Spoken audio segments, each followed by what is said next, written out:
Kaula Muda dari Kuta Cane, Gubernur Aceh Nova Iriansah melalui Dinas Sosial Aceh mengirim 1 truk bantuan masa panik untuk warga korban dampak bencana kebakaran di Desa Lawe Beringin, Gayo, Kecamatan Semadam, Kabupaten Aceh Tenggara, Sabtu 14 Mei 2022. Kebakaran tersebut terjadi pada hari Rabu 4 Mei 2022 lalu, sekitar pukul 4 waktu Indonesia Barat, yang menghanguskan 9 unit rumah milik warga mengakibatkan sebanyak 14 kakak harus kehilangan tempat tinggal. Saat ini para korban harus mengungsi ke tempat tetangga dan keluarga mereka masing-masing. Mewakili Gubernur Aceh, Kepala Dinas Sosial Aceh Dr. Yusri Rizal hadir langsung ke lokasi bencana pukul 10 waktu Indonesia Barat, sekaligus menyerahkan bantuan sandang dan pangan tersebut yang diterima Sekda Aceh Tenggara, Muhammad Ridwan SE MSI, beserta Kadis Sosial Aceh Tenggara, Bahagiawati MAP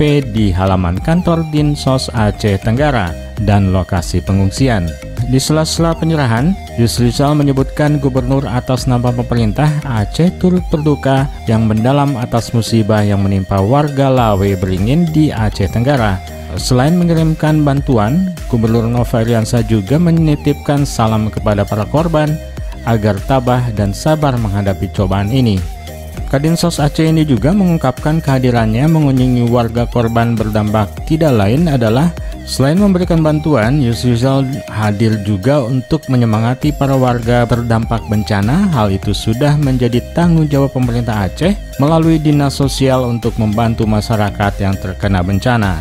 Sementara itu, Sekda Agara Muhammad Ridwan SE MSI didampingi Kadis Sosial Agara Bahagiawati mengucapkan terima kasih kepada Gubernur Aceh atas dukungan dan bantuan baik material maupun moral yang diberikan untuk warganya.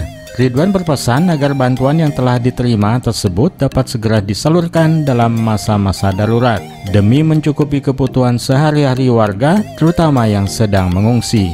Ian Pratama melaporkan untuk Nikoya TV.